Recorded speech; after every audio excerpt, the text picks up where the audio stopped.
Age of Empires 2 is by far my favourite game. And that was probably also my first taste of modding in a game as well. As I said before, that my passion's really rich when I do a little bit of modding, a bit of mapping, dabble in a bit of that. And the great thing about Age of Empires 2 was that you could make a map, and so I just loved messing around with that. And they just gave you the tools within the game and they let you do it. Yeah. I also did that with Dawn of War 2, which... Okay. That was me pulling my microphone off its position. How the hell I managed that, I don't know. But yeah, I have had a similar thing, but instead of Age of Empires 2, I grew up... Like, I've also played Age of Empires 2, but when I was younger, I first played and grew up on Warcraft 3 instead. Oh, yeah. And it's a very similar thing where they had a ton of, like, custom scenarios and custom maps and stuff like that. And it was a lot of endless amount of fun to work with. Yeah. Growing up. Yeah, I have heard of Warcraft 3 being, like one of those sorts of really fun games. But also, it's one of those games that's just like, when are they gonna make the next Warcraft? Hasn't Warcraft 3 been around for like 15 years? Yeah, and then Blizzard decided to remaster it and make the remaster bad. When Dawn of War 2 came out, and I got it in actually for my birthday in 2010 when I was 14, and started doing YouTube videos because of it. I eventually started really dabbling in the modding side of that, where you could do map making, and their program. Actually, Stephanie can put up what the program's called, but it's not only used in Dawn of War 2, but also in Civilization. Oh yeah. And you can mess around with just everything. You can mess around with like the color tint. Actually, I've got a Dawn of War 2 video on my channel, on my Supercast Mabini channel, and that video is now blocked apparently for some reason. It's blocked worldwide because it's got it's got an AC/DC song on it. Oh yeah. Actually, it's got 2 songs I think in it, but it's a map that I made where it's supposed to be like a racetrack kind of thing, and it's just like a really long map, and it didn't really work, but I had a lot of fun making it. It's just another reminder of the sensitive state of the video games industry. That, like, all it takes is a company to be like, we're trying to stay afloat, but it's so fucking hard. And all these people are relying on our servers being up and our licenses and things being available for people to use.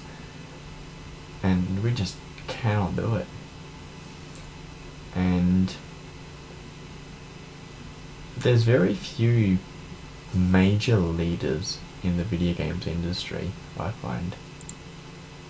Apart from something like Valve, when you think of the big companies that have the right mentality, Valve is one of those companies that has it. The sort of silent but strong approach. And I think that's good. Valve's approach with the way they've been going about things. And as long as you don't make too many crap games, you're doing fine. And that's really what kills companies in the video games industry, is trying something new or trying to do something that costs you too much in terms of money and in terms of or in terms of your reputation. amongst fans. Yeah. And sometimes it's not even the game company's fault. Mm. Or like the developing company. Like for example, you know, EA has driven many great companies to the ground. Oh yeah, they're notorious for buying and smashing, aren't they? Yep. Mm. It's just sometimes the higher ups want you to do something in your game that's just it's not gonna work, and you don't really have a choice in the matter. And then it happens, and then the thing bombs, and then you end up just going out of business. Which, yeah, I've got a book on programming, which isn't very helpful for my level of programming at the moment, but it tells a lot of interesting stories about the games industry. And this one guy has been involved in several companies, but it sounds like life in the games industry is one of those lives where you're working with one company for 10 years, it's a good time, and then for whatever reason you leave or they leave you or whatever happens, and then you just end up working on and off for all these different companies over the years, going through the highs and lows all the time, and you just learn to roll with the punches, and that's life in the games industry.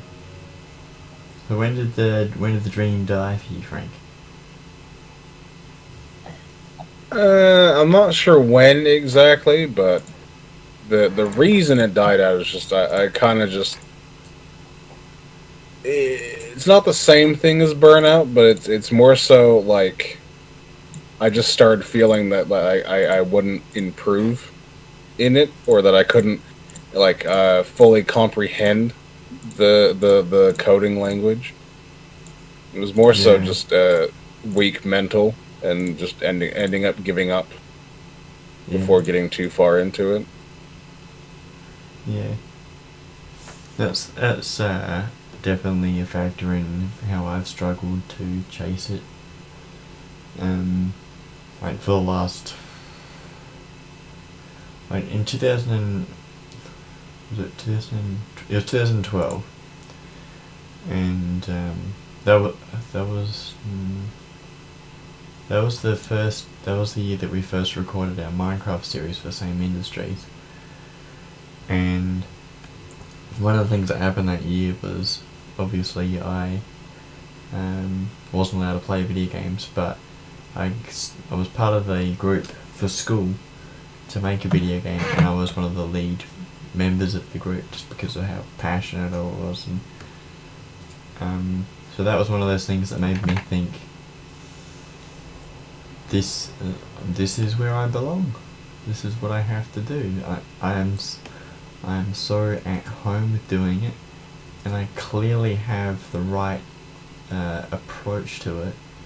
I just need to get better, and boom, we're in, baby. So yeah.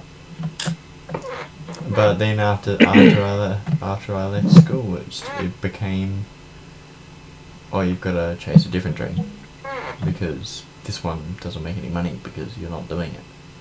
So, but as far as I'm concerned, I just need to find a decent stability in my life, and then I'll be able to do it. Otherwise, I'm just worried too much about what I'm metaphorically standing on, the ground that I'm standing on. And so, if you're spending all this time looking at your own feet, you can't look to the stars.